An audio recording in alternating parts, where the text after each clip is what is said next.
Amigos queridos, convidamos a todos para elevarmos o nosso pensamento a Jesus, nosso bom e amado Mestre, sentir a Sua presença em nossas vidas, a derramar sobre todos nós das vibrações da Sua misericórdia, para que possamos registrar na acústica da alma as mensagens sublimes das leis de Deus que Jesus traz para todos nós. Convite que se apresenta em nossos dias pelas oportunidades redentoras e que nesta hora, Senhor, queremos dizer sim às oportunidades do caminho para esculpir em nós a formosura do bem e da verdade.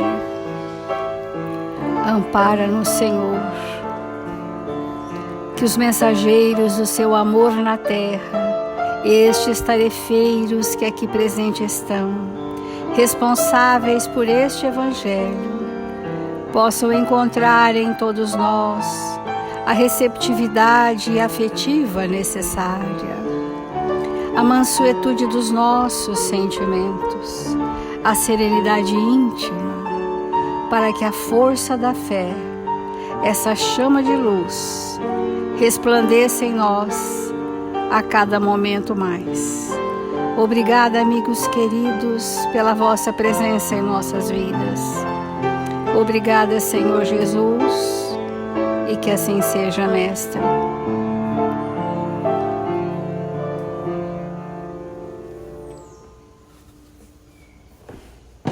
Do Evangelho segundo o Espiritismo, fora da caridade não há salvação.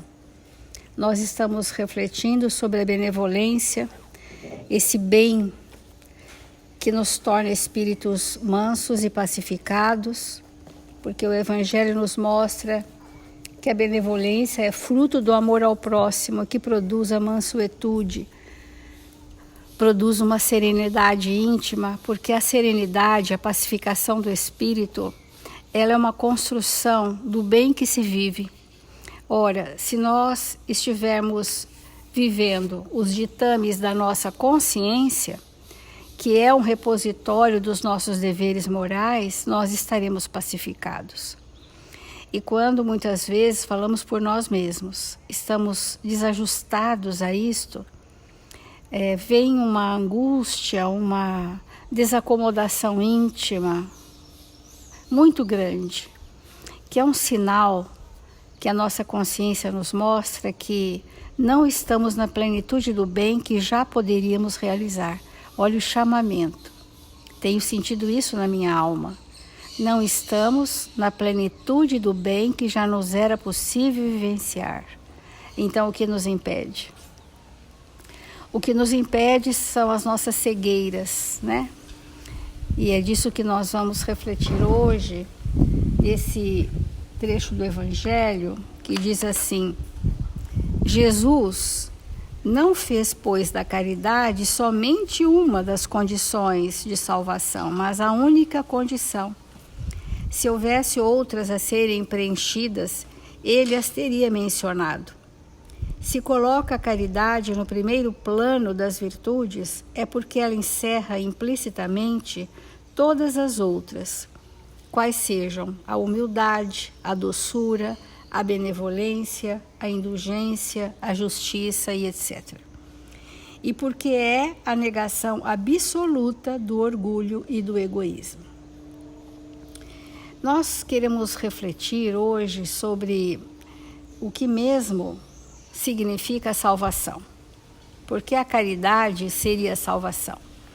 Porque a lei é do amor e a caridade é o amor pelo próximo, que começa naqueles que são mais caros e se estende a todos indistintamente, como o bom samaritano, que não perguntou quem era, de onde vinha, o que necessitava, apenas sentiu uma benevolência, um especial desejo de socorrer a dor do outro.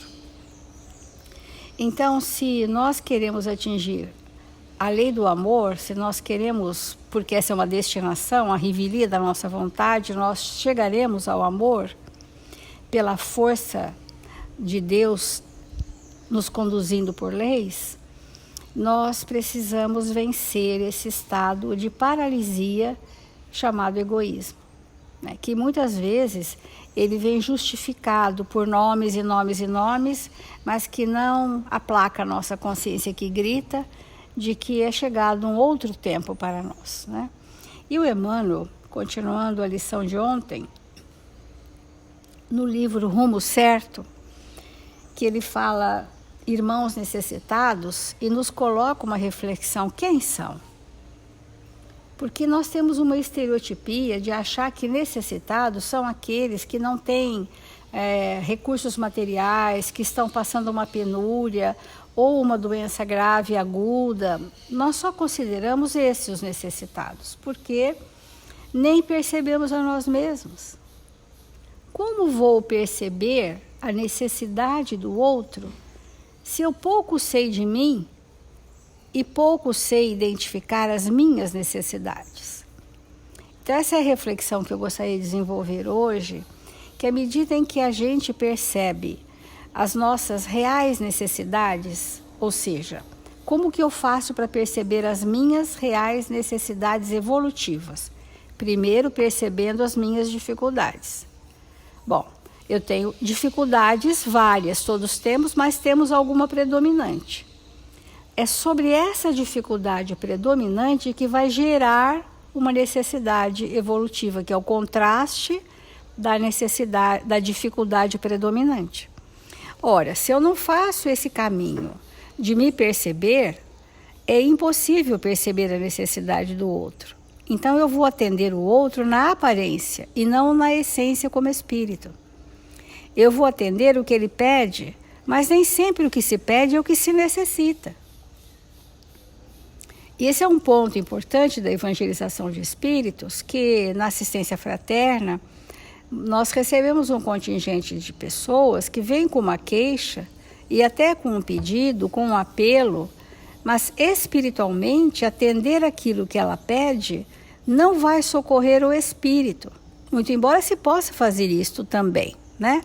Se possa fazer isso também, mas transcender, porque estamos falando de caridade, transcender ao que se pede para socorrer a necessidade é um estado de caridade.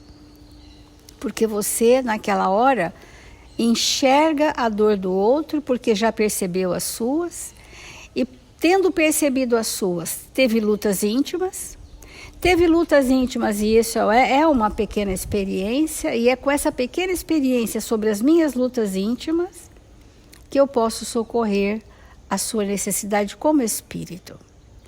Isso nos pacificar. Temos tido essa reflexão em função das nossas questões pessoais, né? O quanto a ausência de perceber a necessidade do outro nos torna superficiais na doação de nós mesmos, né? Então vamos fazendo o que as pessoas estão pedindo, estão querendo, parece que é isso, parece que é aquilo, e chega um tempo da nossa evolução que aquilo não nos satisfez. Não é isso. Não era só isso, né? Não era só isso o que o outro realmente necessita. Porque o Emmanuel diz para nós assim: justo entender que, de maneira geral, quantos nos rogam orientação e conselho no imo de si mesmo, já sabem à saciedade o que lhes compete fazer. Isso é muito importante.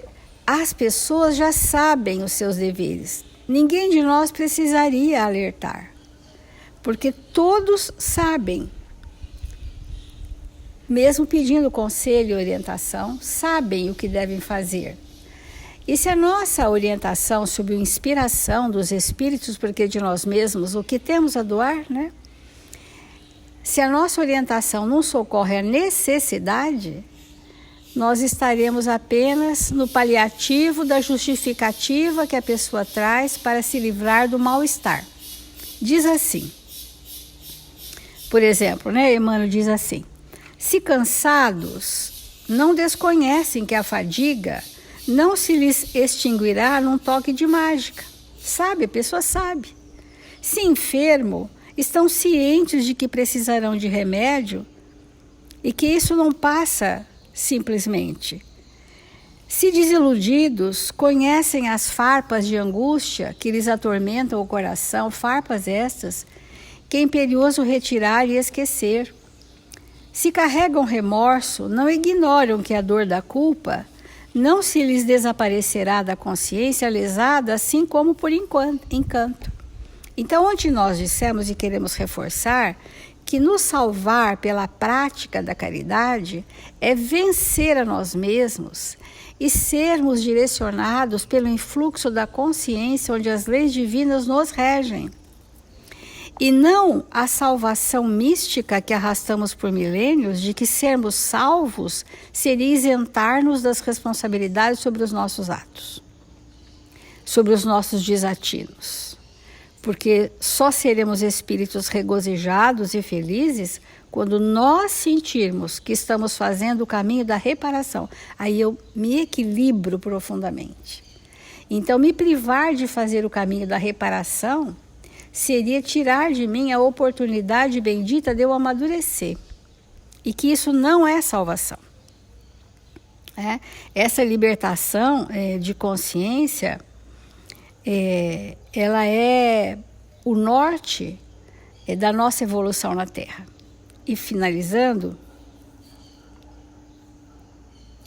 em suma, esses necessitados que precisamos ter olhos de ver qual é a real necessidade do espírito, aspiram tão somente a saber que não se encontram sozinhos e que Deus, por intermédio de alguém, não lhes terá esquecido as necessidades do coração.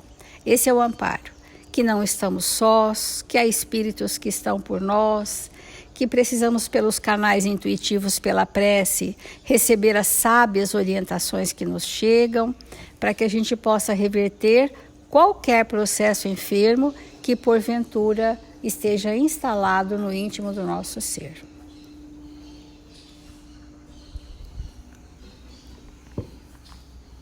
Nós temos a felicidade de, nesta oportunidade da nossa vida, estarmos em contato com a doutrina espírita. E a doutrina espírita nos revela que nós estamos habitando, nós estamos morando num mundo, num planeta, cujo estágio evolutivo é de provas e expiações. E a doutrina nos esclarece que há milhares, centenas de milhares de formas de prova, de gênero de prova. E é muito importante que nós, como espíritos, possamos olhar para nós mesmos e ver qual é o gênero de prova que eu escolhi ou anuí para poder estar aqui encarnada. Por que é importante eu descobrir, eu refletir profundamente até eu compreender se eu estou num mundo de provas e expiações, ou eu estou em expiação, ou estou em prova, ou estou nos dois. Fora disso, não existe. Então, se eu estou em prova, qual é o gênero da minha prova? Porque se eu não descobrir encarnada qual é o gênero da minha prova, se eu não tiver esse nível de consciência, como vencer? Nem sabia o que era. E por que isso é importante? O que isso tem a ver com a caridade, que é o tema que nós estamos estudando? Porque quando nós percebemos qual é o gênero da prova que eu trouxe e descubro, fica fácil eu perceber a prova do outro. E se eu percebo a prova do outro, eu tenho grande chance de ser caridosa no sentido de não agravá-la, se eu não puder auxiliar. Porque muitas vezes, sem perceber a minha, jamais saberei qual é a sua, e não me importando de dar conta da minha, eu agravo a sua. Então, é de extrema importância para nós compreendermos isso. E quando nós estamos no relacionamento uns com os outros e percebemos as dificuldades do outro, nós temos duas formas de agir.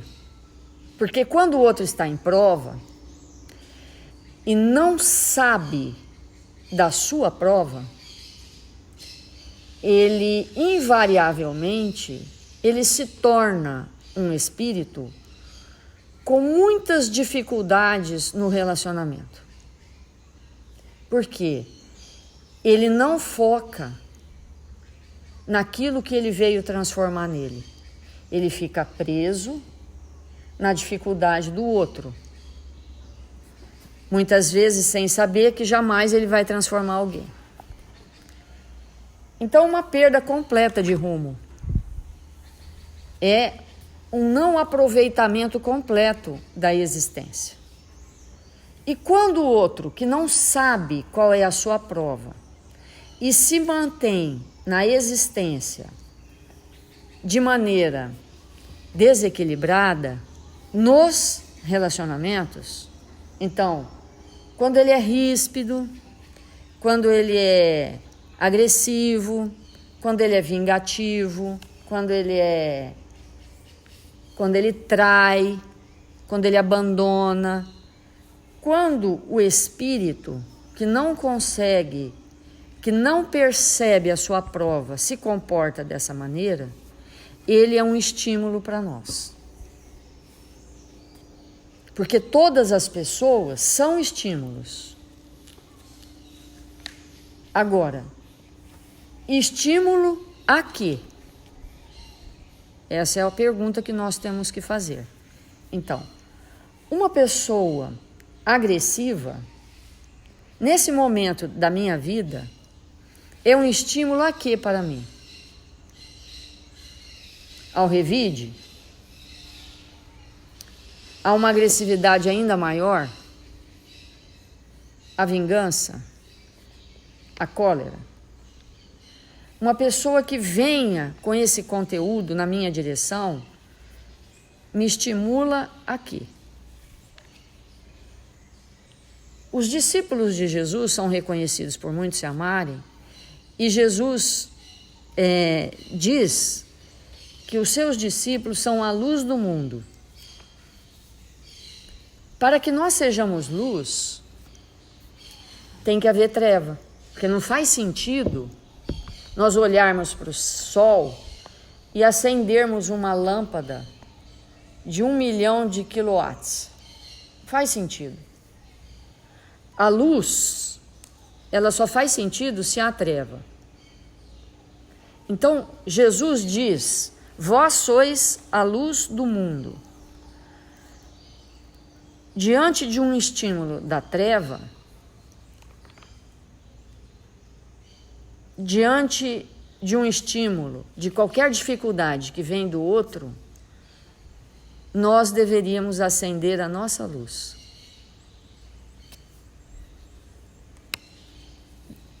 A dificuldade do outro deveria ser um estímulo para acendermos a nossa luz. E quando nós não fazemos isso? Essa que é a questão do Evangelho hoje. Quando o mal do outro chega até mim e eu não acendo a minha luz, eu fixo em mim o mal do outro. Então, quando a gente diz a caridade é a salvação? Diante da sua dificuldade, diante daquilo que você não trabalhou em você, ou porque você não quer, ou porque ainda não está no seu tempo de fazer, quando ela chega em mim, ou eu vou fixá-la, ou eu vou pegar a sua dificuldade e através da treva que há em mim, eu vou fixar a treva que há em ti, ou eu vou ser caridosa e vou me salvar de você. Olha o raciocínio que nós estamos fazendo. Se você grita comigo, ou eu sou indulgente, ou eu fixo a sua agressividade no meu perispírito na forma de raiva. Em você foi um grito, em mim agora é raiva. Por quê? Eu não usei da caridade para me salvar do mal que há em ti. Tem lógica.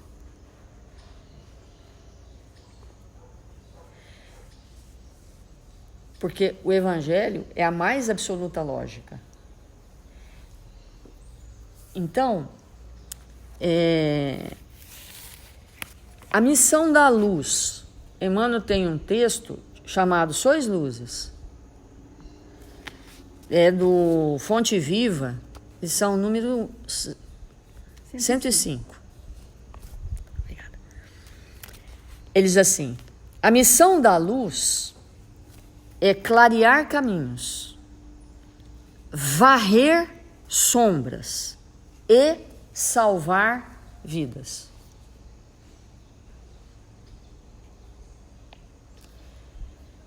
Então, a missão da luz é clarear caminhos, varrer sombras e salvar vidas. Salvar a quem? A mim mesmo. A luz do entendimento, da benevolência, da indulgência, do perdão, que eu lanço sobre você, quando você vem na minha direção com a sua treva, salva a vida. Qual vida? A minha. Me salva. Então, esse entendimento, ele é muito importante para nós. Porque o espírito que não está focado naquilo que ele veio fazer com ele na terra, ele está distribuindo ao redor dele sombras e treva. Necessariamente. E nós vamos entrar em contato com estes irmãos. E para eles, a nossa luz. Porque se eles forem clareados pela nossa luz, terão mais chance de se perceberem. Terão mais chance de se modificarem. Pela força do nosso exemplo. Porque, como Emmanuel está dizendo que a missão da luz é clarear caminhos. Se ele está perdido, se ele está sem caminhos, e eu iluminá-lo com o bem, com a força do bem, ele vai encontrar uma direção. Isso é tão verdade, tão verdade, que quando alguém se destempera, vamos pensar sobre isso. Quando alguém está tremendamente destemperado, por qualquer treva que ele traga na sua intimidade, e ele põe aquilo para fora, e causa aquela confusão, aquela tempestade, e alguém misericordioso surge e aplaca aquela coisa medonha, o outro tem a sensação da calma. Ele consegue voltar para o ponto. Ele consegue, através da luz que ele recebe, amainar, mesmo que temporariamente, a sua treva. Quando o outro lança misericórdia sobre ele, indulgência, aquela treva vai cedendo e o espírito vai acalmando. Ele não fica em paz, porque paz é uma atitude de consciência, mas ele vai acalmando. Por quê? A treva vai cedendo frente à luz. É isso que acontece. Então, esse movimento que nós estamos aprendendo de compreender profundamente a nós mesmos e, diante da dificuldade de alguém, manifestar benevolência e indulgência é o maior recurso que nós temos de defesa. Caso contrário, nos igualaremos, ficaremos iguais, embora acusando o outro de pior, né? Então, vamos refletir sobre a importância de sermos isso que Jesus nos recomendou. Vós sois a luz do mundo. Vamos fazer a prece.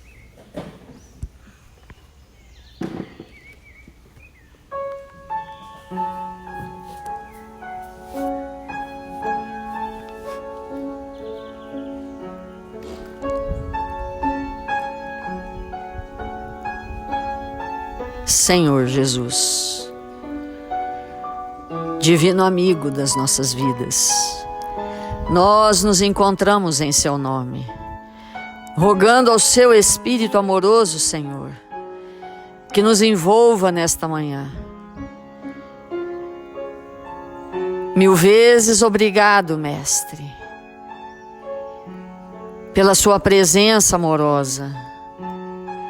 Mil vezes obrigado, Senhor, pelo seu amor. Obrigado, Jesus, pelas tuas lições de vida eterna. Que aonde quer que estejamos, possamos projetar a nossa luz sobre aqueles que de nós se aproximam. Sejamos espíritos caridosos, bondosos, generosos, para que a terra se ilumine e em breve tempo se transforme num mundo regenerado, pela modificação de nós mesmos.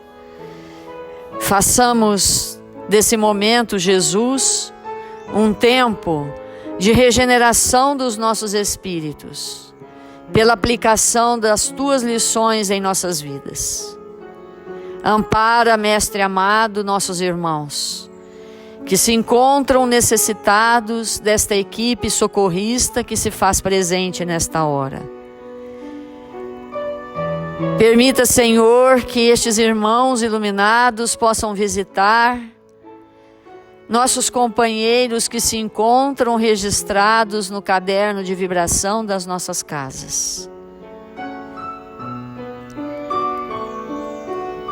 Que eles possam receber a saúde do corpo e da alma, para se revigorarem. E que quando se encontrarem refeitos e saudáveis, que possam intensificar o trabalho na sua seara. Mil vezes obrigado, Senhor, por esta pátria amada em nossas vidas. Que nós, brasileiros, possamos oferecer do que temos de melhor, para amparar todos aqueles que nos cercam, para que sejamos exemplos de trabalhadores cristãos, aonde quer que estejamos. Que o Senhor nos abençoe e nos fortaleça, agora e sempre. Que assim seja.